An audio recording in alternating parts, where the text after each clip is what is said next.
हर गुजरते दिन के साथ पाकिस्तान की सालमियत मजीद खतरे का शिकार हो रही है। मुझे याद है कि हमारे स्कूल के जो कुछ टीचर थे वो रोका करते थे, वो कहते थे बेटा ये बसंत नहीं मनानी आपने, ये हिंदुओं का त्यौहार है।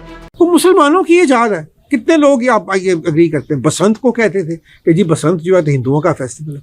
ये कोई मजहबी त्यौहार नहीं है जिस तरह बाज मौलवियों ने इसे खामखा उसे तौहीन मजहब के साथ जोड़कर।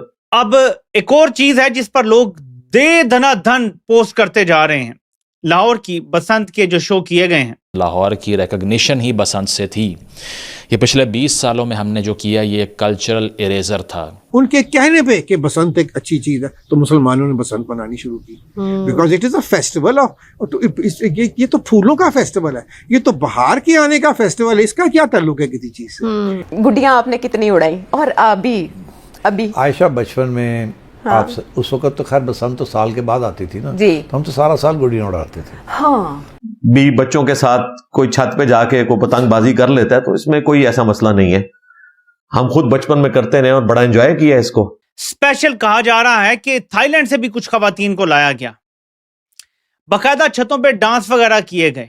तो आज आप देखिए हमारी यंग जनरेशन को पता ही नहीं है, हम उनको अपनी आइडेंटिटी का ही नहीं पता, उनको शनाख्त ही नहीं है कोई। वो या वेस्ट की तरफ देखते हैं या हिंदुस्तान की तरफ देखते हैं, उन्हीं की म्यूजिक सुनते हैं, उन्हीं को ऐसे ही करते हैं। नमस्कार दोस्तों, इस्लाम के नाम पे बना पाकिस्तान इस वक्त हर वो काम कर रहा है जो इस्लाम के खिलाफ है। दोस्तों, पहले भारत में हिंदू मुस्लिम एक साथ रहते थे, तब से ही हमारे यहाँ सारे फेस्टिवल्स हम सब मिलकर बनाते थे। लेकिन 1947 में इसी इस्लाम के नाम पर पाकिस्तान बनाया गया और तब से लेकर आज तक पाकिस्तानियों की अपनी कोई पहचान नहीं है। बसंत पंचमी पूरे भारत में बनाया जाता है, ये हिंदुओं का त्यौहार है। लेकिन 20 सालों बाद पाकिस्तान में वापस से बसंत का ये त्यौहार मनाया जा रहा है। और जो वीडियोस और तस्वीरें आप इस वक्त देख रहे हो, ऐसी तस्वीरें तो आप भारत में भी नहीं देखोगे। पाकिस्तान के लोग बसंत पंचमी को इतने धूमधाम से मना रहे हैं जैसे मानो कई सालों से वो इसका इंतज़ार कर रहे थे। इसी टॉपिक पर चलिए आगे पाकिस्तानी मीडिया का रिएक्शन देखते हैं। वीडियो को लाइक और चैनल को सब्सक्राइब करना ना भूलें। तो मुसलमानों की ये जात है। कितने लोग आप ये अग्री करते हैं, बसंत को कहते थे कि जी बसंत जो है तो हिंदुओं का फेस्टिवल है। ओ भाई, हम मुसलमान अभी भी यही कह रहे हैं, हम अभी भी बात यही कर रहे हैं। जो भी कहने इनको ये नहीं पता कि आज भी निजामुद्दीन औलिया के मज़ार पे बसंत की सेरेमनी होती है, हज़ारों सालों से हो रही है। और उनके कहने पे कि बसंत एक अच्छी चीज़ है तो मुसलमानों ने बसंत मनानी शुरू की, because it is a festival of, ये तो फूलों का फेस्टिवल है, ये तो बाहर के आने का फेस्टिवल है। इसका क्या ताल्लुक है किसी चीज़ से? क्योंकि हमारे जो यहाँ कोई मौलवी, कोई बादशाह, कोई मोहम्मद बिन कासिम, कोई शहाबुद्दीन गौरी, कोई जो क्या कहते हैं महमूद गजनवी यहाँ इस्लाम नहीं लेके आए। यहाँ सिर्फ इस्लाम सूफिया लेके आए। आप देख लें, यहाँ हज़रत दाता गंज बख्श हजवेरी, यहाँ माधो लाल हुसैन, यहाँ और बाकी जो बुजुर्ग अपना बीबी पाक दामन, ये सारे जो जितने भी आपके लाहौर के जो सूफिया थे, या आप दिल्ली में जब आप चले जाएं आपको सारे ये इस्लाम लेके ही वो आए हैं। और उनका इस्लाम इस तरह का नहीं था। ये जो उनका जो इस्लाम था वो जो मुल्ला के इस्लाम से बहुत फ़र्क था। इसलिए आप देखें कि अल्लामा इकबाल जैसे जो लोग थे जो आशिक रसूल थे, उन्होंने भी क्रिटिसाइज़ किया। वो भी कहते हैं कि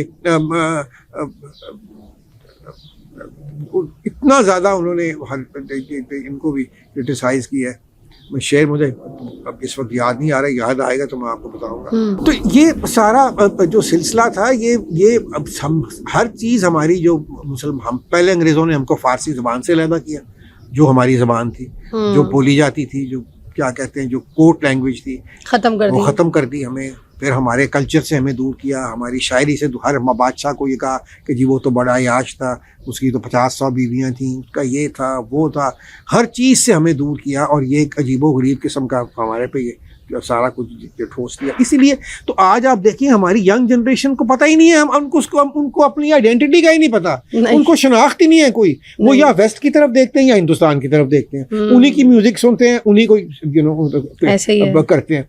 ये वजह है कि जब हम एक मुल्क हैं जो एक नज़रिए पे कायम हुआ। ये पाकिस्तान एक इसराइल के अलावा वाहिद वो मुल्क है जो एक नजरिए पे कायम हुआ, मगर और देखिए- वो नजरिया जो है हम अपने नौजवान तक नहीं पहुंचा रहे, मगर इसलिए वो बाबा एक और मसला है ना, हिंदुस्तान की अगर हम बात करते हैं तो उन्होंने अपने कल्चर के ऊपर बहुत काम किया है, हमने अपने कल्चर पे काम ही कोई नहीं किया, हमने हर इसलिए चीज हमें को हमारा कहा है कल्चर इस्लाम ही में नहीं क्या। पता। हाँ। हम हर बात में, जबकि हम इस्लामी जमहूरिया पाकिस्तान है, मगर हम अभी भी ना कोई काम कर लेना तो हम कहते हैं सही है, नहीं यार गलत है, ओ सही है, ओ नहीं यार गलत, क्योंकि हमारे दिमाग में ये चीजें सारी डाली हुई है ना कि ये मेरा मतलब है कि ये भी गलत है, वो भी गलत है, जहालत है ये भी बिल्कुल। मुसलमान जब अजीम मुसलमान कौम थे, साइंटिस्ट, म्यूजिशियंस, आर्टिस्ट्स, यानी कि कहीं भी अब किसी ने एक ब्लॉग शुरू किया हुआ है, जो जितने मुसलमान थे जिन्होंने एक्चुअली मेडिसिन, अपना ये एस्ट्रोनॉमी, एस्ट्रोलॉजी, अब यानी कि आप सोचें कि क्या क्या चीज़ मुसलमानों ने नहीं बनाई। जब हम एक अजीम क्या कहते हैं लोग थे मुसलमान सारी दुनिया में, वेस्ट ने हमसे सीखा, ठीक है, और आज हम उन्हीं चीज़ों को कह रहे हैं कि जी बिल्कुल मेरा मतलब है कि ये चीज़ ये भी गलत है, वो भी गलत है, आर्ट भी गलत है, यानी कि म्यूज़िक भी जो है। बसंत तो हज़ारों साल पुराना, जो बसंत पंचमी है तो हज़ारों साल पुराना था। ओके, जिस तरह हमारा पंजाब का फेस्टिवल, ये पंजाब का बेसिकली फेस्टिवल है, ठीक। अब जिस तरह हमारा बैसाखी है जब हम फसलें काटते हैं, या लोहड़ी है काटते हैं, इसी तरह हमारे डिफरेंट जो पंजाब के फेस्टिवल्स हैं जो अभी भी हम लोग उनको मनाते ही हैं। बैसाखी का मेला लगता है अभी भी सारे पंजाब में लगता है।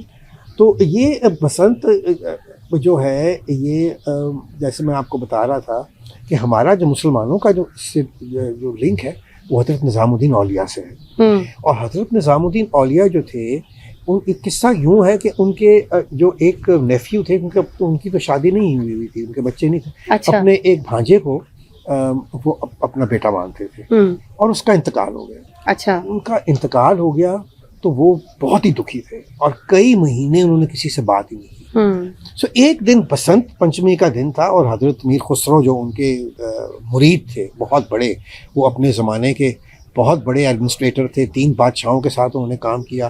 फिर उन्होंने म्यूज़िक, जो हिंदुस्तान की जो म्यूज़िक है उन्होंने सारी चेंज की। उन्होंने तबला बनाया, उन्होंने सितार बनाया, उन्होंने कवाली उनको वो लोग समझते थे कि म्यूज़िक यहाँ के लोगों के एक बड़ा एक इम्पॉर्टेंट क्या कहते हैं हिस्सा है उनकी। अच्छा।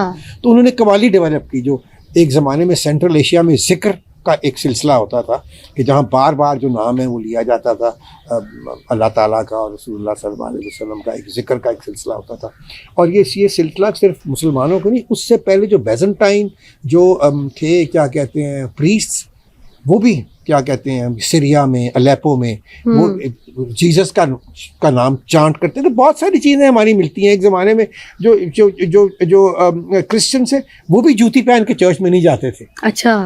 जिस तरह जैसे मुसलमान हम लोग भी मस्जिद में हाँ नहीं जाते ना। तो ये बहुत सारी चीज़ें मिलती जुलती भी को देखिए, इंसान तो हम अल्लाह ताला के बनाए हुए हैं ना, और ये मज़हब जो सारे आए हैं खुदा की तरफ से ही आए हुए हैं ना। बेशक ऐसी है, हाँ।